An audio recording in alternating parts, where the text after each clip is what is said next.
bienvenidos a todos a este nuevo capítulo de Eternamente. Hoy estamos también muy emocionadas porque vamos a seguir escuchando un testimonio hermosísimo de Karen, que nos contó unas historias de ultratumba en el episodio pasado. Si no lo has escuchado, te invitamos a que lo escuches. Y bueno, Karen, ¿qué tienes para compartirnos hoy? Porque quedamos en suspenso, la verdad.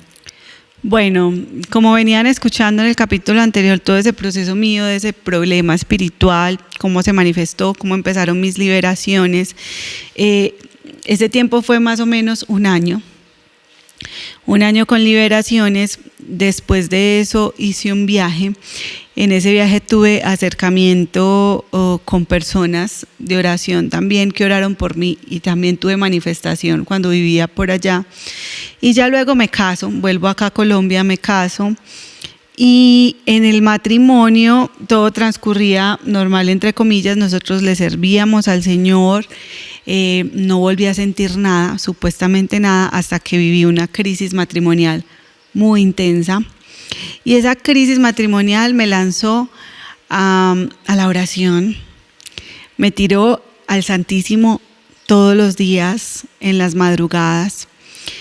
Y allí mi corazón se fue confrontando con la luz de Cristo. Y en esa confrontación empecé a hacer muchas renuncias, a renunciar a muchas cosas en mi vida, a entender que este camino requiere esfuerzo, que este camino requiere decisión sobre todo.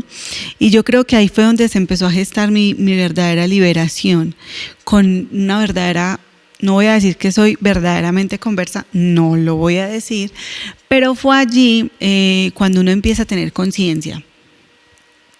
Yo sentía que cada confesión muy sincera era una liberación para mí, y empezaba con el sufrimiento que tuve en esa época en mi matrimonio, ofreciéndolo todo en el Santísimo, entregándolo todo a Dios. Eso fue como una fuerza muy sanadora, y yo quiero planteárselos de esta forma porque pasa mucho en este camino que las personas que luchan con cosas espirituales quieren que el sacerdote les saque todo, y vuelven, y sí, es un proceso donde toca volver y toca perseverar, pero no hay decisión, no hay renuncia, no hay un cambio de vida. Sigue con sus amuletos en la casa, sigue con agüeros, sigue practicando brujería, siguen en las mismas, y luego van y cargan al sacerdote porque bien cansado que queda, a que venga, solucióneme, o se aferran tanto al sacerdote que lo hostigan, pero en su vida sigue igual. Sería como pañitos de agua tibia, o sea, como que yo voy a que me consuele, como un placebo, que llamaríamos, pues yo lo puedo ejemplificar con la adicción, el adicto que dice, no, yo lo dejo, pero por una recompensa, y es momentánea y no perdura, y eso lo hace que sea de cierta forma superficial y no haya un profundo cambio desde el interior del corazón. Sí, este camino no es como lo planteábamos en los capítulos anteriores de Nueva Era, que te solucionan todo, que tú vas, te ponen manos y se te quitó el dolor y luego te viene uno peor, pero vuelves y vuelves y vuelves y vuelves. No, aquí no es así. Aquí no es que a ti te duelan las piernas y vas y que el sacerdote te unja y se te quita el dolor y ya sigo común y correcto. No, aquí es que yo tomo decisiones, y esas decisiones deben ser coherentes, y mi estilo de vida debe ser coherente con las decisiones que tomo. Y se alinean como las voluntades se alinean, o sea, la voluntad de Dios se alinea la mía, se alinea a la voluntad de Dios. Y es como, los que me están viendo en YouTube, es como una imagen que hace que la voluntad de Dios lleva a la mía y me permite subir y ascender, ¿cierto? Es eso, el camino. Pueden haber muchas dificultades, pero permanecer es la única opción. Y en ese proceso de decidir, y esto va para las familias, también implica tomar decisiones de hacer las cosas distintas con los hijos, de tomar decisiones de educar a los hijos de forma diferente, porque es que estamos en una época donde hay mucha información sobre cómo educar hijos, muchísima, poca muy fiable, otra simplemente en base a estudios científicos, y en contadas las manos esa crianza que Dios quiere que nosotros le demos a nuestros hijos. Karen, y ahí yo tengo una pregunta, porque yo admiro mucho la forma como educa a tus hijos, y creo que todos los días aprendo cosas. Cuando converso contigo aprendo mucho de ti. ¿Qué nos podrías decir como 3 aspectos básicos que se debe tener en cuenta un papá y una mamá en un hogar para educar en virtudes a los hijos? Porque si bien, como nos lo contabas en la parte inicial, había mucha soledad en ti, y eso te llevó a experimentar cosas que tuvieron una consecuencia pues desafortunada y afortunada, porque eso te llevó en definitiva a conocer a Dios. Pero ¿qué aspectos importantes podrías recomendarle a esas familias que a lo mejor no encuentran una salida, de que la crianza es abrumadora, de que de pronto ven ese camino como muy, muy escabroso, y que no hayan una paz en la educación? Bueno, yo creo que la crianza debe tener varias cosas, no solo 3, pero el tapetico sobre el cual se monta todo, o más bien las bases o las columnas que se entierran en la tierra, es la fe. Porque sobre la fe tú ya empiezas a educar en virtudes. Tú sin fe vas a educar en virtudes, pero no van a tener la solidez. Se necesita la fe. La palabra dice que nuestra salvación viene a través de la fe. Ni siquiera que uno es salvo por la caridad, no dice la palabra dice que uno es salvo por la fe. Quiere decir que a través de la fe es que empieza todo. Si yo tengo o no tengo fe, ahí empieza si voy a ser santo o no voy a ser santo, si voy a hacer renuncias o no voy a hacer renuncias, si voy a abrazar la vida de virtud o no. De ahí parte todo. ¿Por qué? Porque yo tengo fe en ese Dios que me ama, que dio su vida por mí y que yo quiero pasar la eternidad con Él. Y como yo quiero pasar la eternidad con Él, voy a construir acá ese edificio de mano de Él, que es mi alma, para poder disfrutar de las alegrías eternas. Entonces, dice el Catecismo de la Iglesia Católica, sobre la crianza de los hijos, habla y dice que es una obligación moral de los padres educar los hijos en la fe. En la fe. Partiendo de eso. Y aquí me acuerdo mucho de las apariciones de la Virgen María, de la Santísima Virgen de Fátima a los pastorcitos. Alguna vez mi esposo me decía: ay no, porque yo a mis hijos desde pequeños les hablo del infierno, les hablo del purgatorio, les hablo de cosas fuertes, y mi esposo alguna vez me decía: ay no, pero tampoco. Y yo le respondí la misma respuesta que escuché alguna vez de alguien, no recuerdo quién, y yo: entonces la más malvada de todas fue la Santísima Virgen María, sí, que le mostró a una niña de 5 años el infierno. Esa es la más mala de todas. Se les tiene que hablar, ¿cómo no vas a ver? Ella es una pedagoga, y esta niña se santificó impresionante. No sé si recuerdas el nombre, Jacinta, que ya ha sido declarada santa por la Iglesia, a raíz de la experiencia del infierno. Y en una de las experiencias a Francisco le dice, ella le pregunta como que mi hermano se va a salvar, tiene que hacer muchos rosarios. Sí, porque él hacía trampa, sí, rezando el rosario. Más tramposo, como uno, sí, más tramposo es uno. Y mira ella cómo fue de amorosa pero de exigente. Con los hijos hay que mostrarles la fe, pero hay que mostrárselas con verdad, ¿cierto? Pero también al mostrarles la fe con verdad tampoco podemos caer en atosigarlos. sino que en llevarlos a ellos a que ellos solitos vayan eligiendo a Dios. Y en diferentes etapas de su vida yo pienso que uno tiene que pedir la conversión para los hijos, porque ellos de acuerdo a la etapa se van como desconvirtiendo. Hay épocas donde se ponen como perezosos y uno no decir como que lo estás haciendo mal, mira, porque si impongo la fe pasa lo que pasó con nuestros papás, que se sentaban a rezar el rosario con un palo en la mano y el que no se concentrara tome su golpe. Sí, y rezaron el rosario toda la vida mientras vivieron con papá. Papá murió y nunca más se volvió a escuchar un rosario en sus vidas ni en sus casas. Yo creo que ahí podríamos agregar un componente de admiración. ¿Admiración en qué sentido? Que si el papá, que es el ser más admirado por los hijos, porque pues se puede tornar como héroe en la infancia, ese héroe rendido de rodillas a Dios va a inspirar a que el hijo admire esa postura. Y puede que no lo entienda de una manera racional, pero en su corazón, en el lenguaje del corazón sí lo puede entender. Y al entenderlo, lo transmite, como que ese papá que yo admiro se rinde ante alguien superior. Mira, de esta forma podría quedar ejemplizado, y es que yo sea tan virtuosa, que mis hijos quieran ser virtuosos como yo. Uh-huh. Entonces como que, wow, qué lindo era papá, wow, qué linda era mamá, yo quiero ser como ellos. Y no que digan, uy, no, mi mamá rezaba todo el día, pero en la casa era una cosa horrible, qué pereza. No, la fe tiene que partir de nosotros. Y otro de los pilares que se tienen que construir en la educación de los hijos es el criterio. La formación del criterio, eso es importantísimo.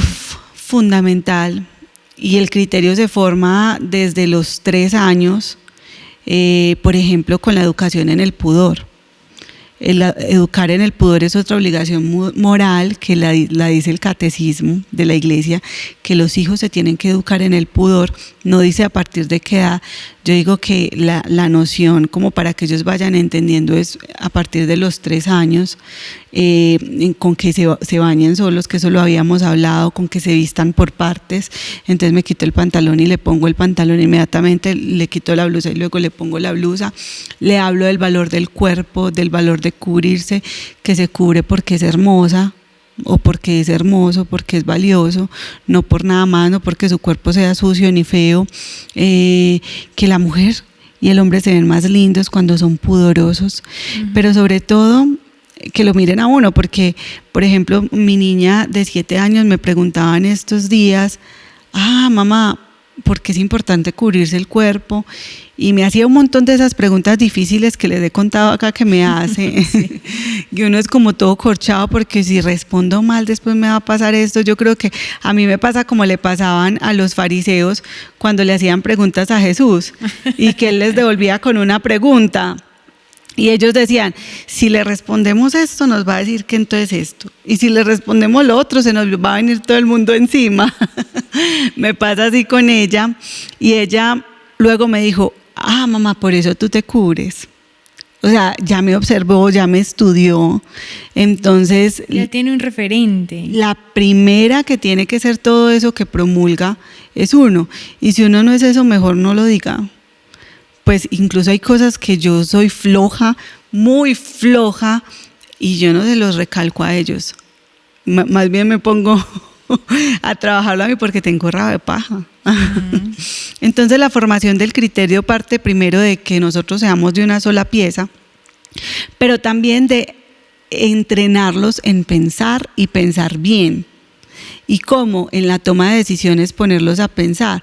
No le demos todo masticadito. Mamá, ¿esto se puede hacer? No, ¿por qué? ¿Por qué no? No. ¿Tú qué piensas de esto? ¿Tú crees que está bien? No sé. Pero ven, ayudarlos y empujarlos a pensar. Muchas veces a mí me responden, no tengo ni idea si está bien o está mal.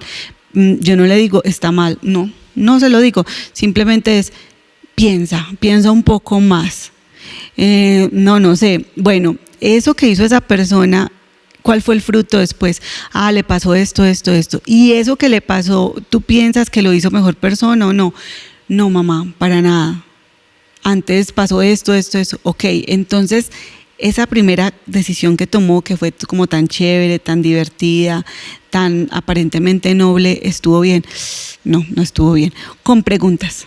Y eso es fundamental porque, por ejemplo, en la adolescencia, cuando no hay ese criterio bien formado, es ahí donde se entran a zonas de riesgos como a desarrollar una posible adicción a cualquier sustancia o a cualquier conducta que los lleve a Porque no hay hacerse criterio, daño. no hay un criterio, no hay una capacidad de decir, si yo hago esto, va a pasar esto, que ahí es otra parte de la crianza y es las consecuencias, que los hijos asuman las consecuencias. Si desorganizó el cuarto, que lo arreglen ellos; si el perro se orinó por la casa, que ellos limpien, que ellos asuman todas sus cosas.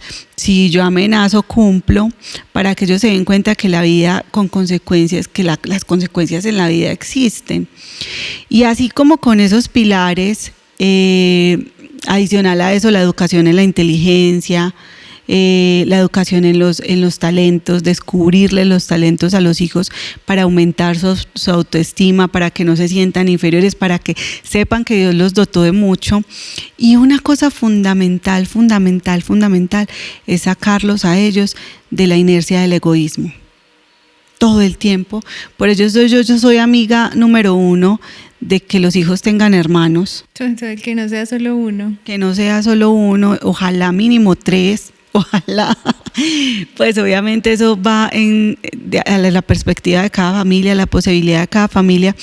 Pero mientras más hijos, más posibilidad hay de sacarlos de ellos mismos. No quiere decir que un hijo único no se pueda, pero es más fácil que estén todo el tiempo saliendo de su egoísmo. El niño de por sí, su estructura de pensamiento, su desarrollo cognitivo, cerebral, hace que estén todo el tiempo ensimismados, pensando en ellos, en el yo quiero, en el a mí. ¿Cómo lo saco? Preguntándole, por ejemplo, por los compañeros, por los amigos, preguntándoles constantemente por ellos, preguntándoles, por ejemplo, con los hijos, ¿cómo está tu hermana? ¿Por qué estaba triste? ¿Qué le pasó? Ya llamaste a la profe, ¿sabes si la profe está triste? No. Haciéndoles preguntas que los hagan pensar cómo está el otro. Y siempre impulsándolos, antes que cualquier otra, siempre hay que servir. Antes que cualquier decisión, siempre hay que servir, hay que donarse, porque en la medida en que la persona se hace don, se conoce a sí misma y puede ser más feliz. O sea, saber que yo soy don y me dono, esa es la base de la felicidad. ¿Y cómo formarlo en el primer mandamiento? Amar a Dios sobre todas las cosas y al prójimo como a sí mismo. Y ahí salgo entonces me tengo que amar a mí, pero no como amo al otro. O sea, amando al otro me estoy amando a mí misma. Ajá. Obviamente. Y que cuando me hago un bien yo, a mí, pues más bien se lo hago al otro, así como siempre me hago un bien a mí, le hago el bien al otro. Y cuando dejo de hacer el mal, también evito hacerle daño a otros. Uh-huh. Yo conozco niños que en ese ejercicio de sacar a los hijos de su egoísmo, que los papás lo han hecho, llegan al punto de desear que las consecuencias de los malos actos del otro sean aplicados sobre ellos mismos antes que sobre su hermano o su hermana. Y obviamente el papá y la mamá en ese momento no lo va a hacer, tiene que aplicárselo porque está educando al que actuó mal. Pero el punto es desear, mamá, decir un niño de estos, mamá, por favor quítame los juguetes a mí, regálame tú un juguete mío, pero no a mi hermano, no a mi hermana, porque no quiero que sufra. Ay, sí. Eso lo hace eso. Estos papás que experimentan eso con sus hijos es porque han sacado a sus hijos de ellos. Entonces es bastante importante. Entre muchas de las cosas, creo que eso son cosas muy básicas. Y sabes, esto me evoca algo importantísimo que, miren, la prevención, cuando estudiamos prevención, específicamente en adicciones, que ahora está pues este tema tan amplio, que en la adolescencia es un miedo para los papás en la educación. Formar en criterio, en la fe, ¿cierto? En la admiración, nos puede prevenir a este tema que es tan álgido y que creo que podríamos tocar en los siguientes episodios, y es la pornografía, porque esta inicia a edades tempranas. 7 años en promedio, según los últimos informes, donde está comenzando el consumo de pornografía en los niños. 7 años, esto es absurdo. 7 años. Se les arranca la pureza desde la más tierna edad. Con esto.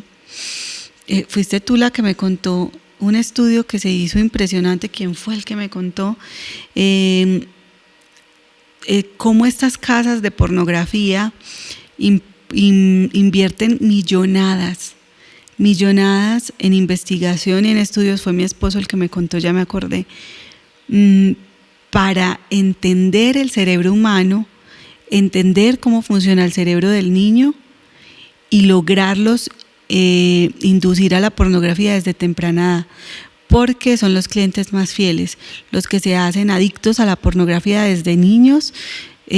Casi que es una certeza que adultos van a seguir siendo adictos. Y ellos lo saben. Es una cosa tremenda. Y viene muy sutilmente en los dibujos animados, en lo que parece inofensivo. O sea, los papás piensan, no, yo le pongo cuidado y no veo nada, pero son expresiones demasiado sutiles que llevan a que se haga impura la mirada en los niños. Y pensaba que podíamos desarrollarlo más adelante por el tema del criterio, del pudor que mencionaste, que es tan importante, porque si bien la familia puede ser un lugar seguro, pero también puede ser un lugar de riesgo. Entonces, y esto lo digo por todo lo que nos compartes frente a tu testimonio de que llegaste a experimentar tantas cosas simplemente por el hecho de no estar acompañada por tus padres, ¿cierto? Bueno, no sé si paramos aquí y los dejamos a ustedes con estos podcasts. Por favor, inscríbanse a la cuenta, rieguen esta información, que les llegue a muchos. Apenas estamos en nuestros comienzos, pero tenemos mucha tela por cortar de aquí en adelante. Entonces los invitamos a que sigan nuestro canal, enciendan la campanita y rieguen esto por todas partes. Así es. Esto es Eternamente. Eternamente. Dios los bendiga.